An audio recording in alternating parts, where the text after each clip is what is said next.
Escutem só essa história comigo. Você sabe o que é literalmente ser a outra dentro do seu próprio relacionamento? Gente, eu sou casada há 5 anos, eu tenho 23 anos, eu comecei meu relacionamento, na verdade, comecei meu relacionamento com meu namorado aos 13 anos, e quando a gente tinha 17 anos, a gente resolveu se casar, a gente resolveu juntar.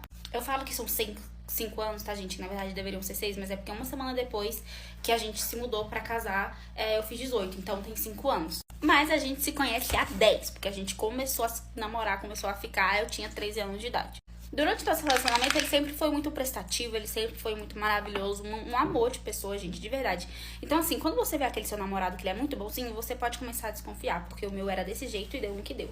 Basicamente, ele era muito amoroso, realmente, ele nunca faltou com respeito comigo dentro de casa e tudo mais, ele era um ótimo marido. A gente tava planejando agora, que eu tava terminando a faculdade, de ter filho e tudo mais. Ah, por que vocês saíram de casa tão cedo? Porque nossa família meio que não aceitava muito que a gente queria construir uma vida tão novos.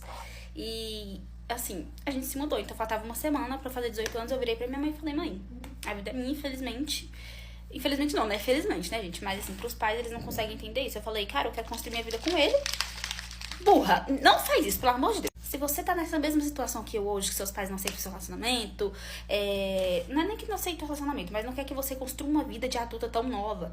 Escuta seus pais, eles estão certos, que no final você vai quebrar sua cara. Isso é Passei por cima verdade, de todo gente. mundo, fui morar com ele, igual eu falei pra vocês, ele era um ótimo marido, a gente tava planejando começar a nossa família agora, porque eu e ele estamos trabalhando num emprego estável, eu tô terminando a minha faculdade, enfim.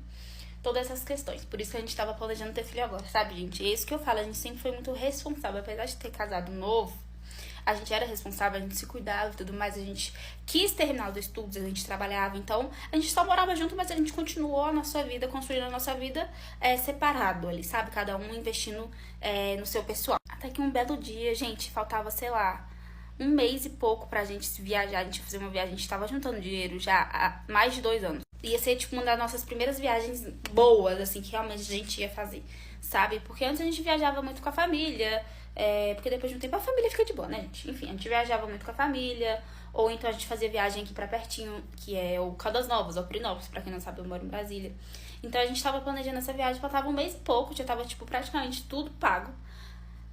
Tudo pago. E assim, eu não era uma pessoa que ficava olhando o celular dele, sabe? Nem nada disso. Eu nunca fui ciumenta. Eu era super tranquila, porque pra mim ele era maravilhoso. Tipo, nunca ia acontecer nada disso comigo.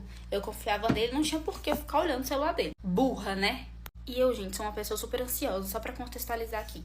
Então, toda hora eu ficava atualizando pra ver se a reserva do hotel tava certa, se a passagem eu tinha comprado no lugar certo, se eu tinha comprado os lugares certos. E eu ficava fazendo isso no meu celular.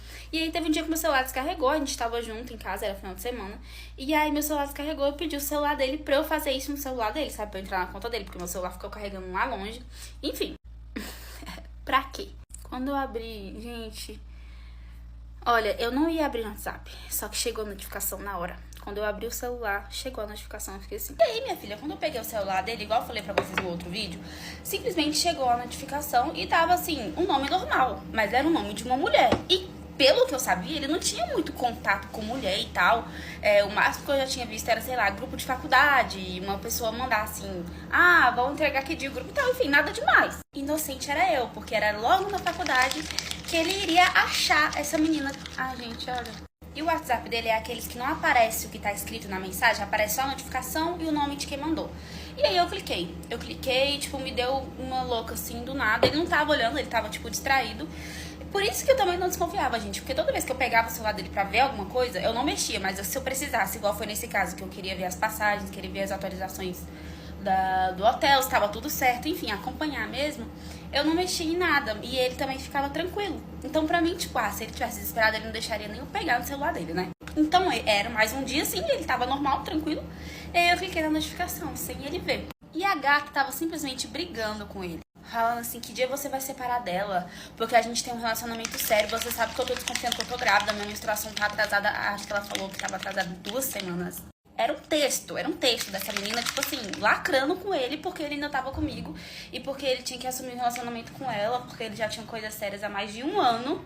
Eles já estavam ficando há mais de 1 ano. Ai, gente, olha, eu não gosto nem de lembrar. E eu não sou aquela pessoa que faz escândalo, que vai pra cima, que grita. Não. Eu olhei aquela mensagem, eu li aquilo. Gente, eu lembro que foi uma sensação assim, que meu coração parecia que tinha alguém fazendo assim, ó. Porque foi, cara, não foi nem raiva que eu senti, foi tristeza, uma tristeza profunda. Eu fiquei tão triste que meu coração foi apertando, foi me dando uma falta de ar. E assim, ele foi começando a perceber, sabe?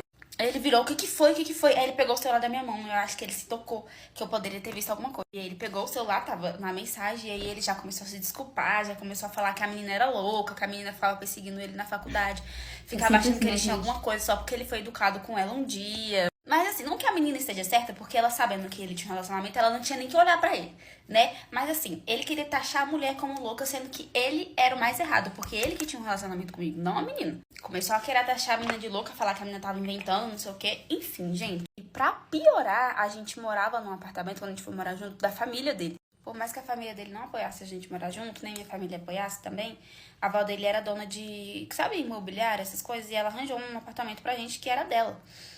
E eu tive que sair. Então eu peguei minhas coisas, muito triste, e saí de lá. Eu voltei pra minha casa, eu moro com os meus pais hoje. E assim, foi a pior e a melhor coisa que aconteceu. E hoje em dia eles estão juntos e ela tava grávida dele. Tá bom pra você? A filhinha deles acabou de nascer, inclusive. E é estranho, porque dá uma sensação assim, cara, eu tinha que ter construído uma família com eles, sabe? Tipo, esses eram os nossos planos. Não que eu tenha inveja do relacionamento deles, porque esse tipo de coisa não dá certo. Deus não abençoa, não adianta. Mas eu fico me imaginando, sabe? Tipo, se ele não tivesse feito isso, a gente ia formar a nossa família. Mas ele fez, ele foi errado, foi babaca. Ela também. E eu espero que dê tudo certo pra eles, porque o karma não sou eu que vou fazer, é a vida. A vida vai devolver o que eles merecem. Gente, que bizarro. Os dois estão errados, porque ela sabia que ele era casado e ele é errado porque tá casado, né? Mas como ela falou, o karma vai vir. E essa foi a história de hoje. Se você gostou, me segue aqui, comenta com a sua opinião. E até o próximo vídeo. Tchau!